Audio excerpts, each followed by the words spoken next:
Today, more people have died in the United States from the coronavirus than died in the 9/11 terror attacks back in 2001. The coronavirus is showing no signs of slowing down. It is imperative that we listen to medical experts when they advise us to be 6 feet apart and to practice social distancing. We will never know if it works if we don't at least try it. This virus is not a joke. It does not discriminate. It goes any and everywhere. It is imperative that you protect yourselves and the ones you claim to love. So, what exactly does the coronavirus do? What does it do when it gets into the body, and how does it get into our body? Let's take a listen. Coronaviruses get their name from the spiky, crown-like protein seen under a microscope.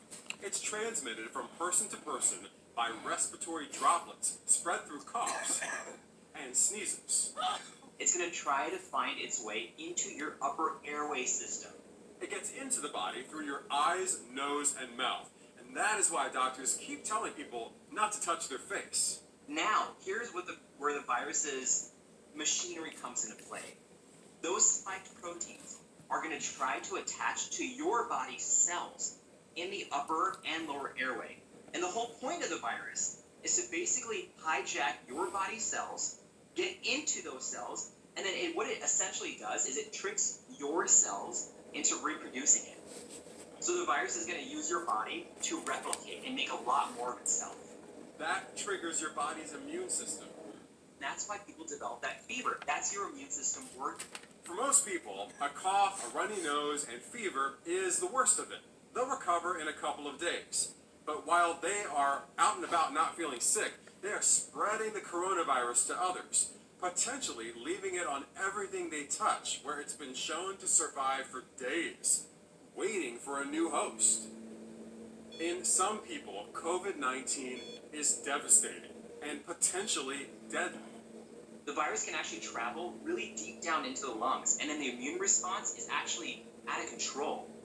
And people can actually start to develop pneumonia, severe lung disease, lung failure, all because the immune system is completely out of hand.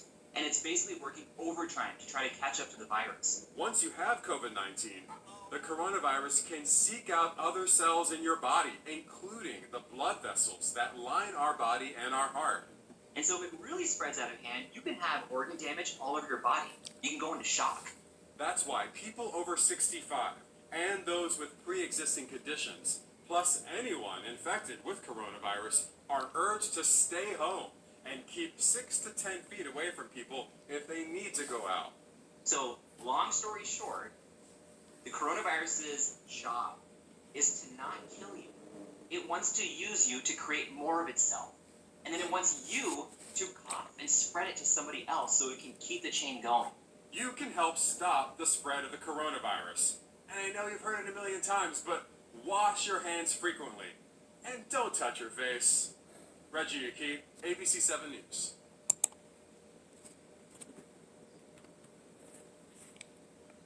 Symptoms, as you just heard, can include cough, fever, tiredness, difficulty breathing. Coronavirus typically spreads through people breathing on or ingesting the virus particles from their mouths or nose. But in a new report, we now know that the virus can enter your body through your eyes. If you touch a surface containing the virus and then touch or rub your eyes, the virus then gets inside of your system. A pink eye can also be the sign that you may have the coronavirus. Dr. Sanjay Gupta reported earlier today something else we didn't know. Keep in mind, the medical experts are still learning this virus as they go along. Other signs that you may have the coronavirus: loss of smell, loss of appetite, diarrhea, and abdominal pain. The Centers for Disease Control says 1 in 4 people may have no coronavirus symptoms, and people with no symptoms that has the coronavirus can infect others, whether they know they have the virus or not. Again, this virus is nothing to play with. More than 900 people have died in Manhattan alone. The city is opening up temporary hospitals in a convention center. They're also building temporary hospitals in Central Park. Refrigeration trucks are serving as a holding place for dead bodies. On Monday, March 30th, more than 500 deaths were reported, the highest yet in one day. Whatever you do, it's imperative that you heed the warnings and protect yourselves. Whenever I'm out, I have on my latex gloves and my mask, and I'm always 6 feet from people. We'll share more on the coronavirus with you later tonight. For Injustice Investigations, I'm Al Scott. Enjoy your day.